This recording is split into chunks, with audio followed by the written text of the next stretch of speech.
Нурмагомед Кокимбаев, Кейкэ Батыр, казахский батыр, участник Среднеазиатского восстания 1916 года против властей Российской империи и событий гражданской войны на территории Казахстана. Родился в 1871 году в поселении Байтума Тургайского уезда, ныне Костанайской области. Происходил из рода Кулан, племени Кыпшак, Среднего Жуза. Вел уединенный образ жизни, за что получил прозвище Кейкэ, в переводе с казахского языка «отшельник» или «одиночка». Другое его прозвище – Холмерген, твердая рука.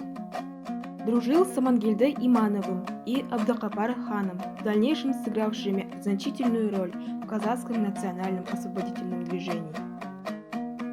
Кейкэ Батыр принимал активное участие в Тургайском восстании, эпизоде Среднеазиатского восстания 1916 года, командовал отрядом мергенов, лучших стрелков, вооруженных лучшим оружием и хорошо снабженных боеприпасами.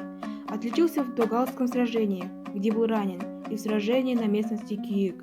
Был участником неудачного штурма Тургая в октябре и стычки с царским восстанием у почтовой станции Тункойма в ноябре 1916 года. Октябрьскую революцию встретил настороженно, несмотря на то, что взятие восставшими Тургая в конце 1917 года состоялось во многом благодаря революционным событиям. После смерти Амангельды Иманова и Абдыкапар хана Кокимбаев со своими соратниками скрывался в горах Улытау и в пустынях Кызылкум, продолжая антисоветскую борьбу до 1923 года. Предатели выдали дом, в котором скрывался Батыр. 22 апреля 1923 года дом Кокимбаева был окружен отрядом красноармейцев. Кейкэ Батыр до последнего отстреливался и был убит бойцами Красной армии.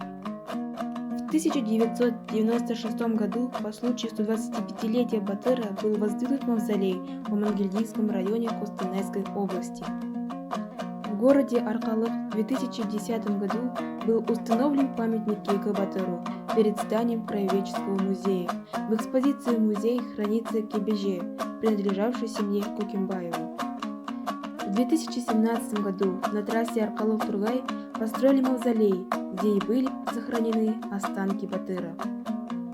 Образ Кейкэ Батыра был использован в романе Акана Нурманова «Коланын ажалы» и в пьесе «Амангельды» Габита Мусрепова.